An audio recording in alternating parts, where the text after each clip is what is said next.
Permanent hair removal at Anos. Flat 25% off. Call 970-389919.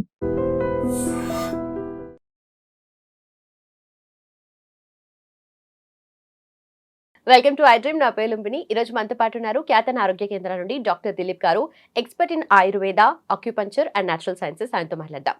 Hello sir. Hello sir, మోకాళ్ళ నొప్పులు చిన్నగా నొప్పిలాగా start అవుతుంది, రేపు పొద్దున నడవలేని పరిస్థితి వరకు వెళ్ళిపోతూ ఉంటారు. సగం చిప్ప అరిగిపోయింది, ఇంకా దాని తర్వాత మీరు నడవలేరు, ఎక్కువగా వాకింగ్ చేసినా రన్నింగ్ చేసినా కూడా ప్రాబ్లం అయిపోతూ ఉంటుందని అంటారు కదా. సో దీన్ని ఫస్ట్ స్టేజ్లోనే మనము ఆయుర్వేదంతో ట్రీట్ చేస్తే ఎలా ఉంటుంది క్యూర్ అనేది? ఖచ్చితంగా ఏదైనా సరే మన బాడీలో ఒక బోన్ మెల్ట్ అంటే అరిగిపోతుంది అని అంటాం. అరిగిపోవడం అనేది అబద్ధం. ఫస్ట్ ఆఫ్ ఆల్ అంటే బాడీలో కామెడీ ఏంది అంటే మోకాలు ఒక్కటే అరిగిపోతుందా, మోకాలు ఒక్కటే జాయింటా, మన బాడీలో ఇంకా ఎక్కడ జాయింట్స్ లేవా? ఈ రిస్ట్ జాయింట్ ఎందుకు అరిగిపోవట్లేదు?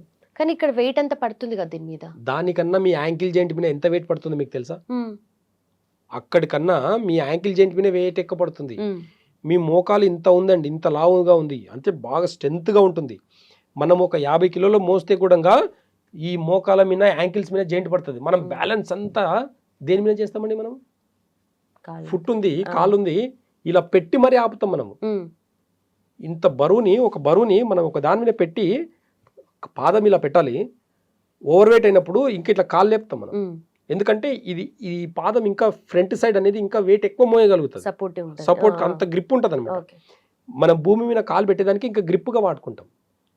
ఇంత వెయిట్ ఇక్కడ పడట్లేదా? మోకాల మీద పడుతుందా? యాంకిల్ జాయింట్ మీద పడేంత వెయిట్ మోకాల మీద పడదు. కానీ యాంకిల్ జాయింట్ ఎందుకు అరగట్లేదు, మోకాలు మాత్రం ఎందుకు అరుగుతుంది? ఒక భ్రమలో ఉన్నాం, గుర్తుపెట్టుకోండి. మోకాల ఆపరేషన్ చేయించుకునే వాళ్ళందరికీ ఒక మంచి సవాల్ అనుకోండి ఇది. మోకాల ఆపరేషన్ 30 ఏళ్ళ కింద లేదు, ఇప్పుడు అవసరమా? ఒక క్వశ్చన్ వేసుకోండి, బతకండి. ఓకేనా? నేను ఒక వీడియోలో అక్యుపంచర్ది ఒక టిప్ చెప్పాను నేను. చాలా మంది దాంట్లో కామెంట్స్ చూస్తే తెలుస్తుంది మన దాంట్లోనే. ఏంటి అని అంటే ఇంతే సింపుల్ అండి. మోకాళ్ళ గురించి చాలా సింపుల్గా ఒక టిప్ చెప్తాను, మీరు వాడిన తర్వాత కామెంట్ పెట్టండి. నేను చెప్పే టిప్ని ఒక్కసారి బాగా అబ్జర్వ్ చేసిన తర్వాతనే దాన్ని ఎలా చేయాలని చెప్తాను. చేసిన తర్వాత మీరు చేసి చూసిన తర్వాత కామెంట్ పెట్టండి. మోకాళ్ళ నొప్పి రోగం కాదు, మళ్ళీ చెప్తున్నా, మోకాళ్ళ నొప్పి డిసీజ్ కాదు. డిసీజ్ ఏంది అని చూస్తే రూట్ కాజ్లో కిడ్నీ ఏంది అని అంటే బోన్ మ్యారోని స్ట్రెంత్గా పెడుతుంది. కిడ్నీ బాగున్నంత వరకే మన బోన్ మ్యారో బాగుంటుంది. కాబట్టి రూట్ కాజ్లో మనం కిడ్నీస్ని బాగా పెట్టుకోవాలి. కిడ్నీ బాగుండాలంటే ఎక్కువ స్పైసీ ఫుడ్ తినకూడదు. ఓవర్ ప్రోటీన్ అని చెప్పుకొని 30 ఏళ్ళ కింద ఎవరు ప్రోటీన్ తింటున్నాము, విటమిన్స్ తింటున్నామని చెప్పుకొని తినలే. 50 years బ్యాక్ అసలు ఈ ప్రోటీన్ల గురించి కూడా పెద్దగా నాలెడ్జ్ లేదు. 200 ఏళ్ళ కింద అసలు ఈ పౌష్టికాహారం అంటే ఏం చెప్పుకొని తిన్నారు అనేది ఆలోచించి చూడండి ఒకసారి. కాబట్టి రూట్ కాజ్ గురించి మనం ఆలోచిస్తే కిడ్నీ స్ట్రెంత్ కన్నా మంచిగా పెట్టుకుంటే మోకాళ్ళు తనంత తానే హీల్ అవుతుంది. దీనికి ఒక ఎగ్జాంపుల్ చెప్తాను. బోన్ ఇక్కడ ఇరిగిందని, బోన్ అరిగిపోయింది కదా, బోన్ ఇక్కడ ఇరిగిపోయింది అనుకుందాం. చెయ్యి ఇక్కడ ఇరిగిపోయింది, పైన బాగానే ఉంది, లోపల బోన్ మాత్రమే క్రాక్ అయింది. మనం అలాగే పెట్టి స్ట్రేట్గా పెట్టి బ్యాండేజ్ కడితే 4 వారాల్లో ఎలాంటి ట్రీట్మెంట్ లేకున్నా అదంతా అదే అతుక్కుంటుందా, అతుక్కోదా? బోన్ యొక్క గుణం ఏంది? సెల్ఫ్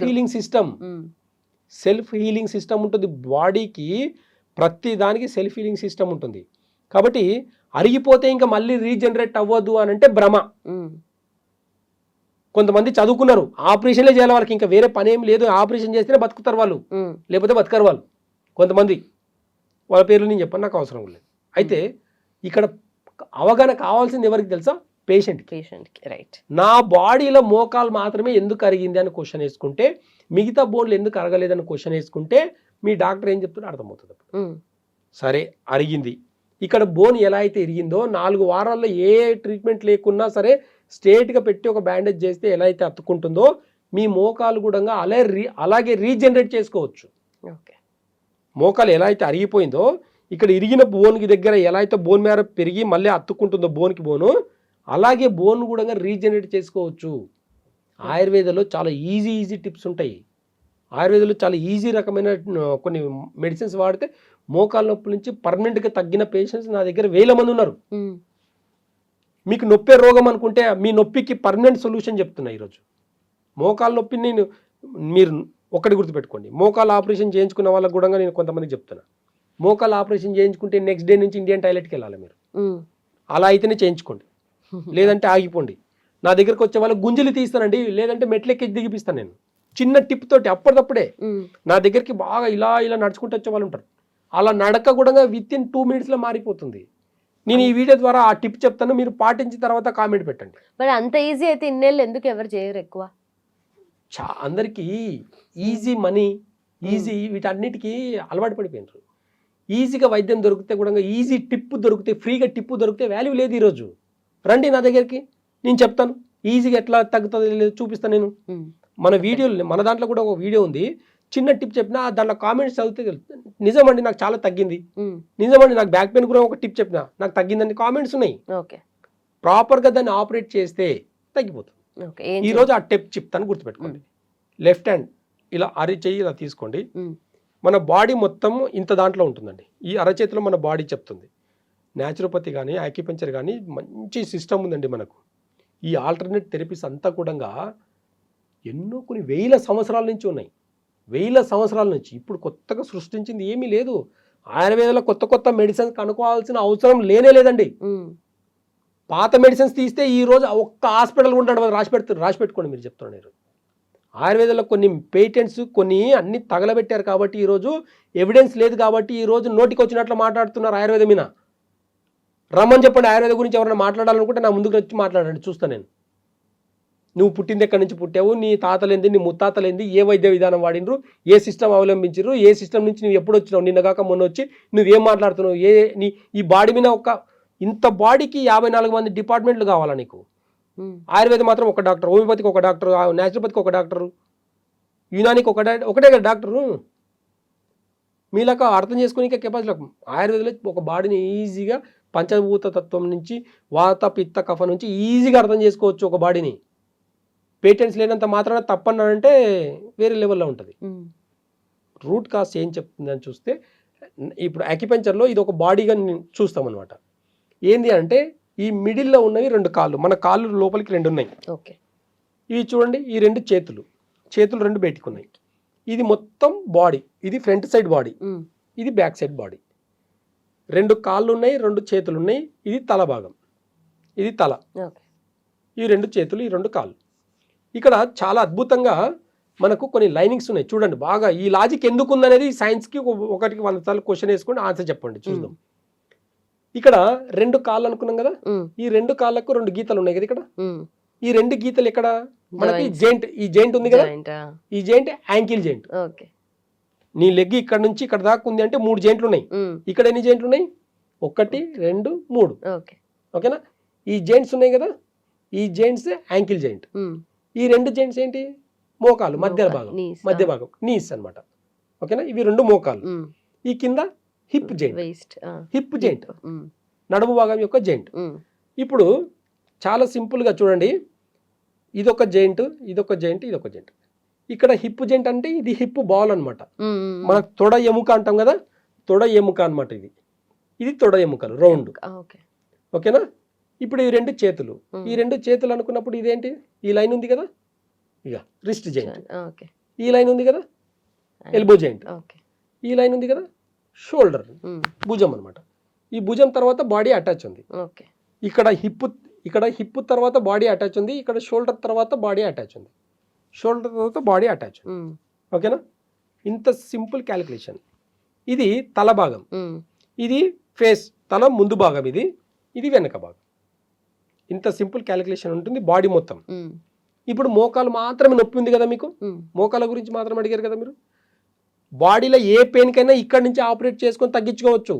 బాడీలో ఏ పెయిన్ ఉన్నా, ఎలాంటి రకమైన పెయిన్ ఉన్నా సరే నేను అరిచేతుల్లో మాత్రమే ఒక ప్రెషర్ పాయింట్ ఇచ్చి తగ్గిస్తా. ఇప్పుడు మోకాల నొప్పులు బాగా వినండి. ఇది కొంచెం ఒక్కసారి మీరు పాటించిన తర్వాతనే ప్రెషర్ అనేది చూసిన తర్వాత, నేను చెప్పిన లాంటి ప్రెషర్ వేసిన తర్వాత మీరు మోకాల నొప్పి ఎలా ఉందో చూసుకోండి. ఎగ్జాంపుల్, ఇవి 2 మోకాళ్ళు అనుకున్నాం. ఇప్పుడు ఈ 2 కాళ్ళు కదా, ఇవి యాంకిల్ జెయింట్, ఇవి నీ జెయింట్, ఈ హిప్ జెయింట్. ఈ 2 మోకాలు కాబట్టి మనం ఏం చేస్తాం, ఇప్పుడు రైట్ హ్యాండ్ నుంచి ఈ మోకాలు దగ్గర భాగంని ఇలా గట్టిగా పట్టుకోండి. ఇలా అల్కగా పట్టుకొని ఇలా అనకండి దయచేసి. మీకు రాకపోతే రండి అంతే తప్ప కామెంట్ మాత్రం నెగిటివ్ కామెంట్ అనేది కాదు. 100% మీ నొప్పి వితిన్ 2 నిమిషాల తగ్గిపోతుంది. ఛాలెంజ్ చేస్తాను నేను, ఓకేనా? ఈ జాయింట్ దగ్గర, ఈ జాయింట్ ఏదైతే ఉందో ఈ జాయింట్ దగ్గర ఇలా పట్టుకొని ఇలా బెండ్ చేయండి, స్ట్రేట్ చేయండి, బెండ్ చేయండి, స్ట్రేట్ చేయండి, బెండ్, స్ట్రేట్. ఈ జాయింట్ని బెండ్ చేయాలి, స్ట్రేట్ చేయాలి, బెండ్ చేయాలి, స్ట్రేట్ చేయాలి. ఇక్కడ గట్టిగా పట్టుకొని ఈ గీత దగ్గర జాయింట్స్ని రెండింటిని ఒకటి 60 నిమిషాలు 60 సెకండ్లు, నిమిషాలు కాదు 60 సెకండ్లు, 1 2 3 గట్టిగా పట్టుకోవాలి. మంచి గ్రిప్లా పట్టుకొని కరెక్ట్గా ఇలా ఒక 60 సార్లు అన్నామనుకోండి, 60 సెకండ్ల తర్వాత ఒక మోకాలు తగ్గిపోతుంది. 2 మోకాలు కదా, మీకు 2 మోకాలు ఉంటే 2 చేయండి. దీంట్లో కూడా ఎట్లా ఉంటుందంటే ఇది రైట్, ఇది లెఫ్ట్, అట్లా అనమాట. కాబట్టి మీరు 2 చేసేస్తే మీకు 2 మోకాలు ఫ్రీ అనేది కనిపిస్తుంది. కొంతమందికి ఒక్క కాలు మాత్రమే ఉంటుంది పెయిన్, అలాంటి వాళ్ళకు క్యాలిక్యులేషన్ ఉంటుంది. ఇక్కడ ఈ 2 అంటే సరిపోతుంది. ఏదైతే ఎక్కువ ఉంటుందో దానికి పెయిన్ ఉంటుంది, ఇలా పట్టుకున్నప్పుడు కూడా నొప్పి ఉంటుంది వాళ్ళకు. ఈ నొప్పిని కొంచెం గట్టిగా పట్టుకొని వాళ్ళు నొప్పి వదిలే అంటుంటారు కొంతమంది. నొప్పి ఉన్నవాళ్ళు, మోకాలు నొప్పి ఉన్నవాళ్ళు వదలకుండా గట్టిగా పట్టుకొని 60 సెకండ్లు చేయండి. ఒక్కొక్క జెంట్ని 60 సార్లు చేసేసి తర్వాత ఇలా అనేసి వాళ్ళకు గుంజలు తీయమని చెప్పండి, నడవమని చెప్పండి, మెట్లు ఎక్కమని చెప్పండి. ఇలా ప్రెషర్ పెడితే వాళ్ళకి నొప్పి అంటారు కదా, ఇక్కడ నొప్పి అవుతుందా, ఇక్కడ నొప్పి అవుతుందా? ఇక్కడ నొప్పి తగ్గిపోతుంది. అంటే అప్పటికప్పుడు తగ్గిపోతుంది, మళ్ళీ వస్తుంది కదా? నేను అదే చెప్తున్నా. రోజు ఉదయం ఒకసారి, మధ్యాహ్నం ఒకసారి, సాయంత్రం ఒకసారి. అదే టాబ్లెట్లు ఇస్తే వేసుకుంటారు కదా మీరు. టాబ్లెట్లు ఓపిక, కెమికల్ అనేది మంచిగా ఓపికతో వేసుకుంటారు కదా, అదే ఓపికని దీంతో వాడండి. మీరు వాకింగ్ చేస్తున్నారా, మోకాల నొప్పి ఉండేవాళ్ళు వాకింగ్ చేయకూడదు, నడవకూడదు, ఇంకా అరిగిపోతాయి. రోజుకు 5 ఫ్లోర్లు ఎక్కి దిగండి, ఎలా అరిగిపోతాయి నేను చూస్తాను.